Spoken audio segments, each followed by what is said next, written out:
شہادت کا واقعہ تو ایسا واقعہ ہے کہ حضرت حسین کی شہادت سے آسمان اور زمین کانپ اٹھے۔ یہ دنیا کا تنہا ایسا واقعہ ہے کہ جس کے بعد آسمان لال پڑ گیا تھا، اور اس دن بیت المقدس میں جو بھی پتھر اٹھایا جاتا اس کے نیچے سے خون ملتا۔ کئی دنوں تک لال آندھیاں چلتی رہی اور ہر طرف ایک وحشت سی چھائی رہی، کیونکہ حضرت حسین کی شہادت کوئی عام شہادت نہیں تھی، بلکہ نبی کے نواسے حضرت حسین کو بے دردی سے کربلا کے میدان میں شہید کیا گیا تھا۔ پیارے دوستو، حضرت حسین ہمارے حضور صلی اللہ تعالی علیہ وسلم کے ناتی اور حضرت فاطمہ کے لڑکے تھے۔ ہمارے حضور صلی اللہ تعالی علیہ وسلم کی وفات کے 50 سالوں کے بعد جب یزید بادشاہ بنا تو اس نے حکم دیا کہ سارے لوگ آ کر میرے ہاتھوں پر بیعت کریں اور مجھے اپنے بادشاہ اور خلیفہ مانے۔ یزید ایک بہت گنہگار اور عیاشی کرنے والا انسان تھا۔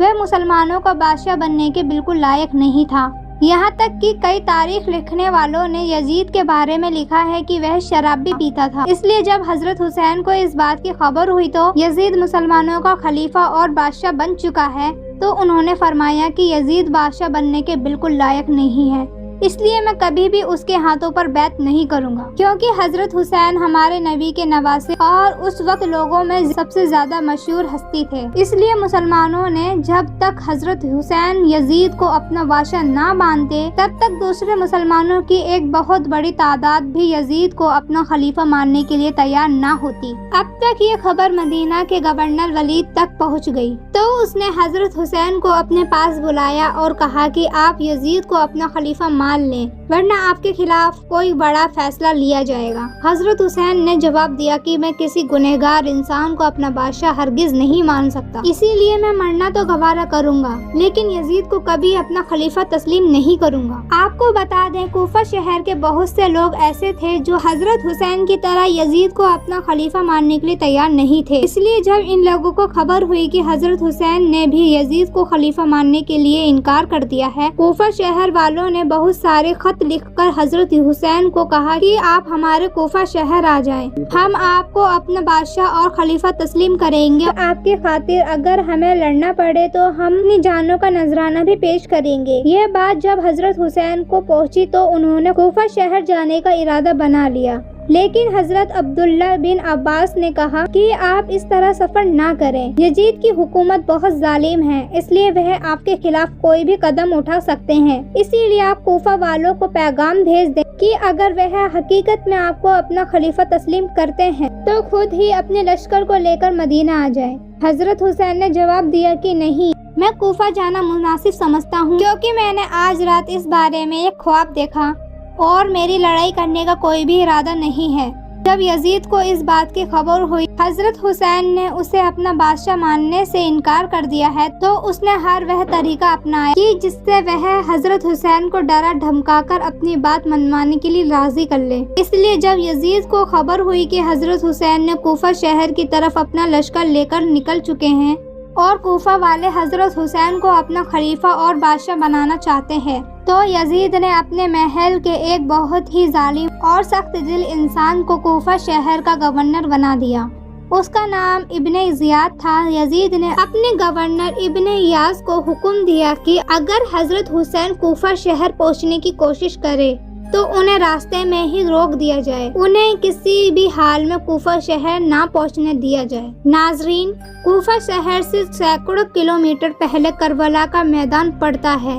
جب حضرت حسین کربلا کے میدان میں پہنچے تو ادھر کوفہ شہر کے گورنر نے ایک بہت بڑا لشکر کربلا کی طرف روانہ کر اس لشکر کا سردار ابن اسعد تھا۔ دشمنوں کا لشکر جیسے ہی کربلا کے میدان میں پہنچا تو سب سے پہلے ان لوگوں نے ندی کے کنارے اپنے آدمیوں کو پھیلا دیا تاکہ حضرت حسین کے قافلے والوں کو ایک بوند بھی پانی نصیب نہ ہو سکے اور یہ لوگ مجبور ہو کر یزید کو اپنا خلیفہ مان لیں۔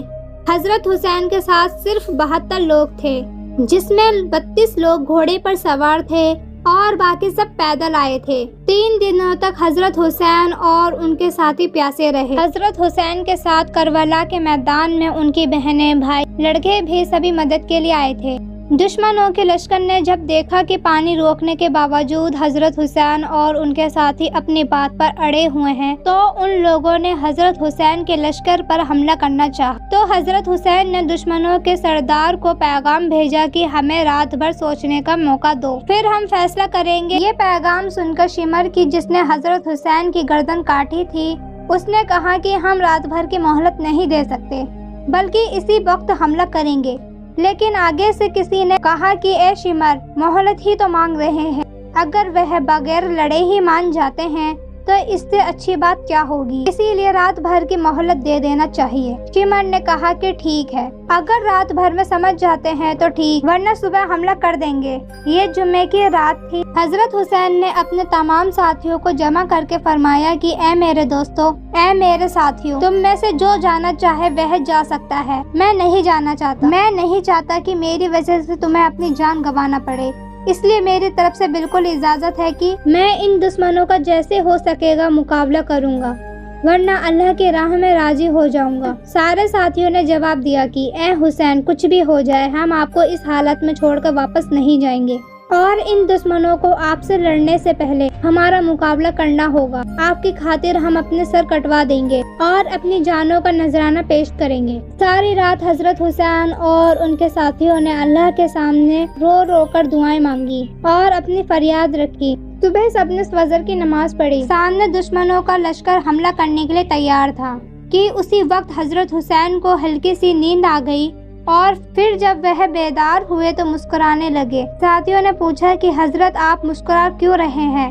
تو حضرت حسین نے جواب دیا کہ خواب میں مجھے اپنے نانا حضرت محمد مصطفیٰ صلی اللہ تعالیٰ علیہ وسلم نظر آئے تھے۔ وہ مجھ سے کہہ رہے تھے کہ بیٹا میں تمہیں لینے آ رہا ہوں۔ پھر حضرت حسین نے اپنے لشکر کو ترتیب دے کر کھڑا کیا اور سامنے دشمنوں کو پکار کر کہا، اے لوگو، کیا تمہیں پتا نہیں کہ تم کیا کرنے جا رہے ہو؟ کیا تم رسول کے نواسے سے جنگ لڑنا چاہتے ہو؟ کیا تمہیں پتا نہیں کہ میرے نانا محمد صلی اللہ تعالیٰ علیہ وسلم کون تھے؟ کیا میں علی کا بیٹا نہیں ہوں؟ کیا حضرت حمزہ میرے نانا کے چاچا نہیں تھے؟ کیا حضرت جعفر میرے نانا محمد کے چچا نہیں تھے؟ کیا تمہیں میرے نانا کی وہ بات یاد نہیں جو انہوں نے میرے اور میرے بھائی حسن کے بارے میں فرمایا تھا کہ حسن اور حسین جنت کے نوجوانوں کے سردار ہیں؟ دشمنوں کے لشکر پر حضرت حسین کی ان باتوں کا کوئی اثر نہ ہوا۔ ان کے لشکر میں صرف ایک مسلمان حضرت حر بن قیس ایسے تھے کہ جو یزید کے لشکر کو چھوڑ کر حضرت حسین کی طرف آ گئے اور کہنے لگی کہ یہ وقت جنت اور دوزخ کے فیصلے کا ہے۔ آج میں حضرت حسین پر تلوار اٹھا لوں گا تو اللہ مجھے ہمیشہ کے لیے جہنم میں ڈال دے گا۔ دشمنوں کے سردار ابن سعد نے سب سے پہلا تیر حضرت حسین کے لشکر کی طرف چلاتے ہوئے کہا کہ تم لوگ گواہ رہنا کہ آج سب سے پہلا تیر میں نے چلایا تھا، اور پھر لڑائی شروع ہو گئی۔ حضرت حسین کے لشکر کے ساتھ اللہ کی ایک خاص مدد تھی، اور ادھر حضرت حسین کی طرف صرف 72 لوگ تھے، لیکن یہ 72 لوگ ان 4000 دشمنوں کو اپنی تلواروں سے ایسے کاٹ رہے تھے جیسے کہ گاجر مولی کاٹے جاتے ہیں۔ حضرت حسین کے لشکر میں ایک بہت ہی بہادر مسلمان تھے، ان کا نام حضرت زہیر تھا۔ دشمنوں کے 10 لوگ ایک ساتھ مل کر حضرت زہیر پر حملہ کرتے، لیکن حضرت زہیر اپنے گھوڑوں پر بیٹھ کر اپنی تلوار لہراتے ہوئے کی پلک جھپکتے ہی سب کی گردن کاٹ کر انہیں زمین پر گرا دیتے۔ کوئی ان کے پاس آنے کی ہمت نہیں کر پا رہا تھا۔ حضرت زہیر کو دیکھ کر سارے دشمن سہمتے جا رہے تھے کہ تبھی شمر نے حکم دیا کہ زہیر کے پاس کوئی نہ جاؤ، بلکہ دور ہی سے ان کے اور تیر چلا کر ان کو زخمی کرو، ورنہ وہ آج سارے لشکر کو ختم کر دیں گے۔ اور پھر دشمنوں نے ایسا ہی کیا، انہوں نے دور سے ہی حضرت زہیر پر پتھر مارنا شروع کر دیے۔ حضرت زہیر بہت دیر تک پتھروں کو روکتے رہے، لیکن تبھی اچانک ایک دشمن نے تیر چلایا اور وہ سیدھے حضرت زہیر کے کندھے پر آ کر لگا کہ جس سے ان کا کندھا کٹ گیا۔ شمر کے حکم پر فوج نے دوڑ حضرت زہیر کو رسیوں سے باندھ کر جکڑ لیا اور اپنے سردار ابن سعد کے سامنے لا کر پیش کیا۔ حضرت زہیر نے ابن سعد سے کہا کہ شکر منا کہ میرے ہاتھ کٹ گئے، آج میں تیرے سارے لشکر کو کاٹ دیتا۔ ابن سعد نے حکم دیا کہ اس کی گردن اڑا دو، اور پھر پیچھے سے شمر نے اپنی تلوار سے حضرت زہیر کی گردن کاٹ دی۔ حضرت حسین کا لشکر اتنی بہادری سے لڑ رہا تھا کہ دشمنوں میں سے بھی کوئی بھی ان کا مقابلہ نہیں کر پا رہا تھا۔ اسی لیے دشمنوں کے سردار ابن سعد نے 500 تیر اندازوں کو تیر کمان دے کر بھیجا اور کہا کہ دور ہی سے حضرت حسین کے گھوڑوں کو تیر چلا کر مار ڈالو تاکہ حسین کے لشکر والے بے بس ہو جائیں اور پھر ہم اپنے گھوڑوں سے ان پر حملہ کر دیں۔ ان 500 تیر انداز نے دور سے ہی تیر چلانا شروع کیا اور حضرت حسین کے سارے گھوڑوں کو مار ڈالا۔ گھوڑوں کے مر جانے کی وجہ سے حضرت حسین کا سارا لشکر پیدل ہو گیا۔ جمعے کا دن تھا، دوپہر کا وقت ہو چکا تھا، جمعے کی نماز کا وقت قریب تھا، تو حضرت حسین نے اپنے ایک ساتھی سے کہا کہ آواز لگا کر دشمنوں کے سردار سے کہو کہ ہمیں جمعے کی نماز پڑھنا ہے، تھوڑی دیر کے لیے اپنے لشکر کو روک لو تاکہ ہم نماز پڑھ سکیں۔ لیکن سامنے سے دشمنوں کے سردار نے جواب دیا کہ ہم تمہیں نماز نہیں پڑھنے دیں گے۔ مجبور ہو کر حضرت حسین نے نماز خوف پڑھی۔ وہ اس طرح تھی کہ آدھے لوگ دشمنوں کا مقابلہ کر رہے تھے اور آدھے لوگ پیچھے جماعت کے ساتھ جمعے کی نماز پڑھ رہے تھے۔ پھر جب یہ لوگ نماز سے فارغ ہوئے تو دشمنوں کا مقابلہ کرنے لگے اور باقی لوگوں نے آ کر اپنی جمعے کی نماز پڑھی۔ لڑائی مسلسل جاری تھی۔ دشمنوں کی فوج کے پاس گھوڑے اور ہتھیار تھے، لیکن حضرت حسین کی فوج کے سارے گھوڑے مارے جا چکے تھے، اس لیے دشمنوں نے آگے بڑھ کر حضرت حسین کی فوج پر حملہ کر دیا اور ایک ایک کر کے حضرت حسین کی فوج کے سارے لوگوں کو مار دیا۔ حضرت حسین کے بڑے لڑکے حضرت علی اکبر سامنے کھڑے تھے۔ ایک دشمن نے اپنا گھوڑا دوڑایا اور حضرت علی اکبر کے سینے پر اپنی تلوار چلاتے ہوئے ان کی گردن اڑا دی۔ اپنے بیٹے کو اس طرح قتل ہوتے دیکھ حضرت حسین بھی تڑپ کر اٹھے اور دوڑ کر علی اکبر کو اپنی گود میں لے لیا۔ آنکھوں سے آنسو جاری ہو گئے، لیکن دشمنوں نے آج نواسے رسول پر رحم نہ کھایا۔ حضرت علی اکبر نے اپنے باپ حضرت حسین کی گود میں ہی دم توڑ دیا۔ حضرت حسین نے اپنے بیٹے کی لاش اٹھا کر ایک کنارے پر رکھی۔ اسی وقت ایک دشمن نے حضرت حسین پر حملہ کرنا چاہا تو حضرت حسین کے بھائی حضرت عباس آگے بڑھے اور اس دشمن کا جم کر مقابلہ کیا، لیکن وہ اپنے گھوڑے پر سوار تھا اور حضرت عباس پیدل تھے، اسی لیے تھوڑی دیر کے مقابلے کے بعد اس دشمن نے حضرت عباس کو بھی شہید کر دیا۔ ایک ایک کر کے سارے اہل بیت شہید ہوتے جا رہے تھے۔ حضرت حسین کے ساتھ اس دن ان کے گھر والوں میں سے 18 لوگ آئے تھے، لیکن یہ دشمن ایک ایک کو تاک تاک کر شہید کرتے جا رہے تھے۔ حضرت حسین کے بڑے بھائی حضرت حسن کے بیٹے حضرت عبداللہ نے جواب دیا کہ دشمنوں نے میرے چاچا حضرت حسین پر حملہ کر دیا ہے۔ تو یہ 6 سال کا بچہ اپنے خیمے سے ایک لاٹھی لا کر اپنے چاچا حضرت حسین کو بچانے کے لیے دوڑا، لیکن تبھی سامنے سے دشمن نے ایک تیر چلایا اور پھر گھوڑا دوڑا کر حضرت حسین کے سامنے ہی ان کے بھتیجے حضرت عبداللہ کے سینے پر تلوار ماری اور انہیں شہید کر دیا۔ جس وقت دشمن نے حضرت حسین کے بھتیجے کے سینے پر اپنی تلوار بھونکی تو بھتیجے نے چیختی آواز میں اپنے چاچا حضرت حسین کو پکارتے ہوئے کہا کہ ہائے چاچا مجھے بچاؤ۔ حضرت حسین اپنے بھتیجے کو بچانے کے لیے دوڑے، لیکن تب تک دشمن اپنا کام کر چکا تھا اور حضرت عبداللہ کے سینے سے خون کا فوارہ ابل رہا تھا۔ حضرت حسین نے دوڑ کر اپنے بھتیجے عبداللہ کو اپنی گود میں لے لیا اور روتے ہوئے کہا، اے میرے بھتیجے مجھے معاف کر دینا، آج کربلا کے میدان میں تیرا چاچا حسین بہت بے بس ہے۔ دیکھتے ہی دیکھتے بھتیجے نے حضرت حسین کی گود میں دم توڑ دیا۔ حضرت حسین نے روتے ہوئے بھتیجے کی لاش اٹھا کر کنارے رکھی۔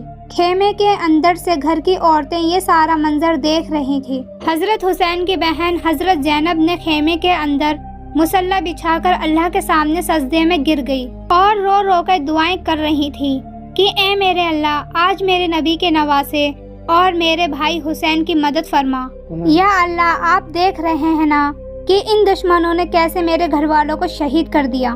آپ کو بتا دیں کربلا کے میدان میں حضرت حسین رضی اللہ تعالیٰ عنہ سے لڑنے والے ان کے دشمن کوئی غیر مسلم نہیں تھے، بلکہ سب کے سب مسلمان تھے۔ یہ قوم کل قیامت کے دن اللہ کو کیا جواب دے گی کہ جس نے اپنی نبی کی اولاد کو بھی قتل کر دیا۔ جب حضرت حسین رضی اللہ تعالیٰ عنہ کے سارے بھائی اور ساتھی کو شہید کر دیا تو حضرت حسین نے اپنی تلوار اٹھائی اور دشمنوں سے لڑنے کے ارادے سے آگے بڑھے۔ اتنی دیر میں حضرت حسین کو اپنے سب سے چھوٹے بیٹے کا خیال آیا اور اسے دیکھ کر رونے لگے۔ یہ سوچ رہے تھے کہ آج میرا پیارا بچہ یتیم ہو جائے گا۔ حضرت حسین رضی اللہ تعالیٰ عنہ کے سر پر ہاتھ رکھ کر اسے دیکھتے جا رہے تھے اور آنکھوں میں آنسو جاری تھے کہ تبھی سامنے سے ایک دشمن نے تیر چلایا۔ اس معصوم کی آہ بھی نہ نکلی اور وہ بچہ اپنے باپ کی گود میں ہی گر کر شہید ہو گیا۔ بیٹے کی ایسی موت دیکھ کر حضرت حسین بھی تڑپ اٹھے اور آنکھوں سے آنسو بہنے لگے، لیکن تبھی خود کو سنبھالا اور اپنی گردن سے بہتا ہوا خون ہاتھ میں لے کر آسمان کی طرف اچھال دیا اور کہا کہ اے میرے اللہ، اگر آپ اس حال میں بھی مجھ سے راضی ہیں تو حسین بھی آج آپ سے اس حالت میں راضی ہے۔ اور پھر حضرت حسین نے اپنی تلوار لے کر دشمنوں کا مقابلہ شروع کیا۔ حضرت حسین رضی اللہ تعالی عنہ کو اللہ نے بہت طاقت عطا فرمائی تھی، اسی لیے جو بھی ان کے سامنے آتا اپنی جان سے ہاتھ دھو بیٹھتا۔ حضرت حسین 3 دن سے پیاسے تھے، دشمنوں نے پانی تک روک رکھا تھا، پانی کا ایک بوند بھی نبی کے نواسے کو نصیب نہ ہوا۔ اسی حالت میں پیاسے حضرت حسین کربلا کے میدان میں اکیلے دشمنوں کا مقابلہ کر رہے تھے۔ حضرت حسین ایسی بہادری سے لڑ رہے تھے کہ دشمنوں کے لشکر میں سے ایک آدمی جس کا نام عبداللہ بن عمار تھا، اس نے کہا کہ اللہ کی قسم، میں نے اپنی ساری زندگی میں ایسا کوئی انسان نہیں دیکھا کہ جس کی آنکھوں کے سامنے اس کے سارے گھر والوں کو شہید کر دیا گیا ہو، پھر بھی وہ اتنی ہمت اور بہادری کے ساتھ اپنے دشمنوں کا مقابلہ کرے جیسے کہ آج حسین کر رہے ہیں۔ حضرت حسین کو بہت تیزی سے پیاس لگی تھی، اس لیے وہ لشکر کو کاٹتے ہوئے سامنے دریا کی طرف آگے بڑھے اور دریا کے پاس پہنچ کر جیسے ہی ہاتھ میں پانی لے کر پینا چاہا تو سامنے سے ایک دشمن نے ایسے تیر چلایا کہ وہ حضرت حسین کی گردن کو لگتا ہوا گزر گیا اور ان کی گردن سے خون بہنے لگا، اور حضرت حسین نے اپنی گردن کا خون اپنے ہاتھوں میں لے لیا اور اللہ سے کہا کہ اے اللہ، لگتا ہے آج میں آپ سے پیاسا ہی ملوں گا۔ اور حضرت حسین اٹھے اور دشمنوں کی طرف مڑے تو دشمنوں نے آپ کو چاروں طرف سے گھیر لیا۔ دشمنوں کی فوج گھوڑوں پر تھی اور حضرت حسین پیدل بھوکے پیاسے اکیلے دشمنوں کا مقابلہ کر رہے تھے۔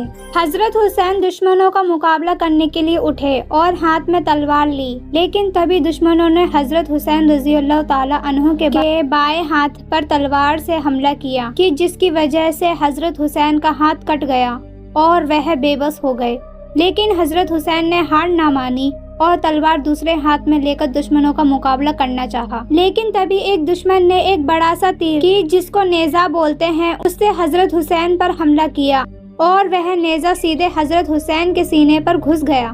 حضرت حسین بے بس ہو کر زمین پر گر پڑے۔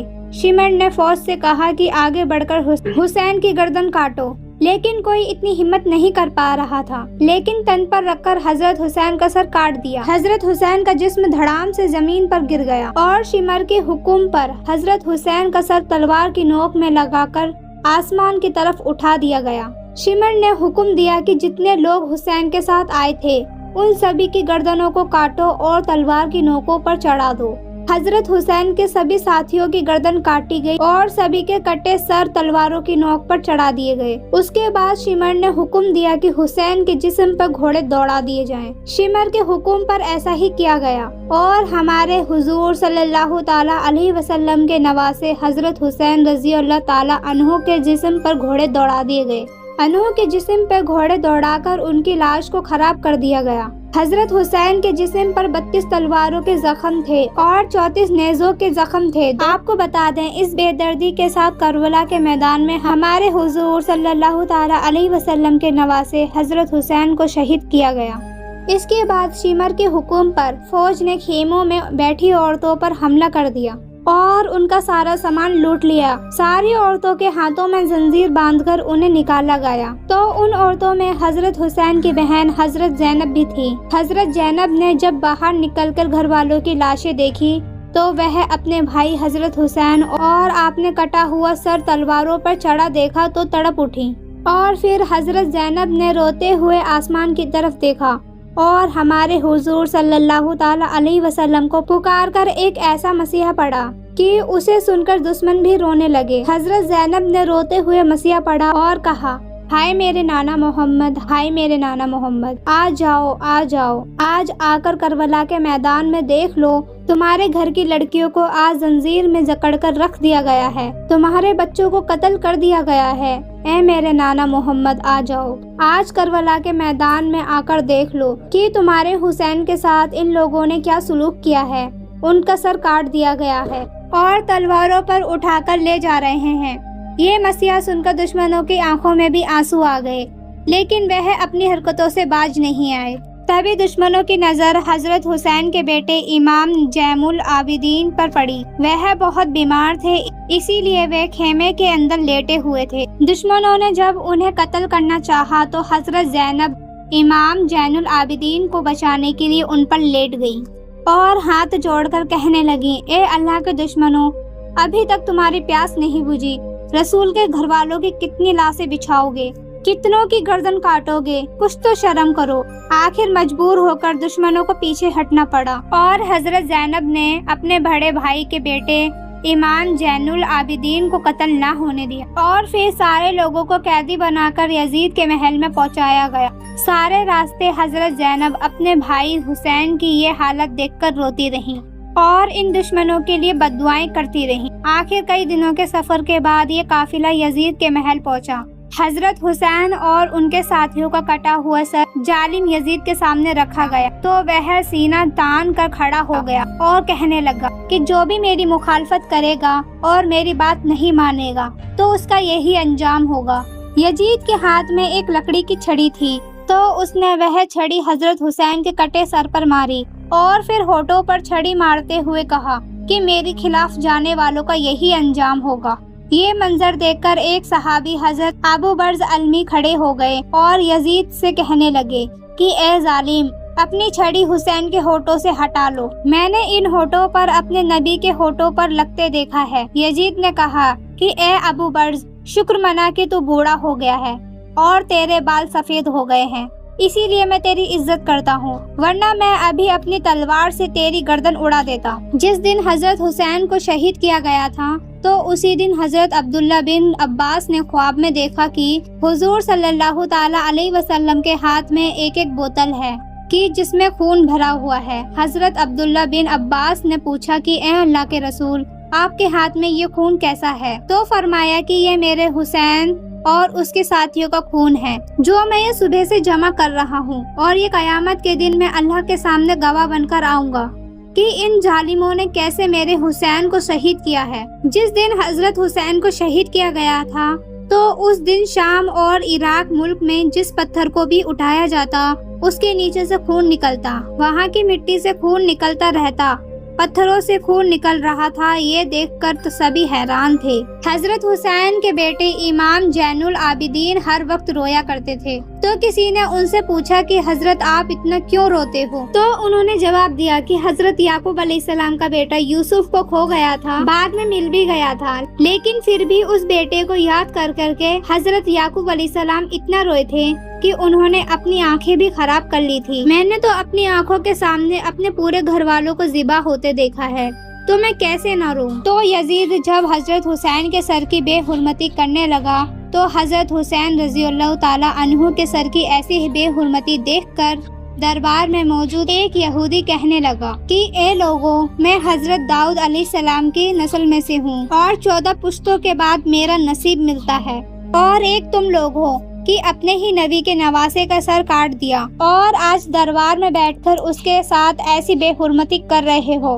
تم کیسے اپنے نبی کے سچے عاشق ہو؟ حضرت حسین رضی اللہ تعالی عنہ کی بہن حضرت زینب اپنے بھتیجے امام زین العابدین کو پکڑ کر روئی جا رہی تھی اور اپنے بھائی حضرت حسین کے کٹے سر کی بے حرمتی دیکھ کر اللہ سے فریاد کر رہی تھی کہ تبھی یزید نے کہا، حضرت زین العابدین سے کہا کہ تم نے دیکھ لیا نا، میرے باپ نے میری مخالفت کی تو اللہ نے اس کا کیسا انجام کیا۔ اس پر حضرت زین العابدین نے قرآن کی ایک آیت پڑھ کر جواب دیا کہ اے یزید، دنیا میں جو بھی کچھ ہوتا ہے سب میرے اللہ کے حکم سے ہوتا ہے۔ تو یزید نے جواب دیا کہ یہ سب کچھ تم لوگوں کی کرتوتوں کی وجہ سے ہوا ہے۔ اور پھر یزید نے حضرت زینب کے ہاتھ میں ان کے بھائی حضرت حسین کا سر رکھتے ہوئے کہا کہ اب تم لوگ عزت کے ساتھ اپنے گھر مدینہ جا سکتے ہو۔ اور پھر حضرت زینب روتی ہوئی اپنے گھر والوں کے ساتھ مدینہ کی طرف چل پڑی۔ حضرت زینب سارے راستے بھر اپنے بھائی حضرت حسین کا سر دیکھ دیکھ کر روتی جا رہی تھی۔ آخر پھر یہ لٹا ہوا قافلہ کئی دنوں کے سفر کے بعد مدینہ پہنچا۔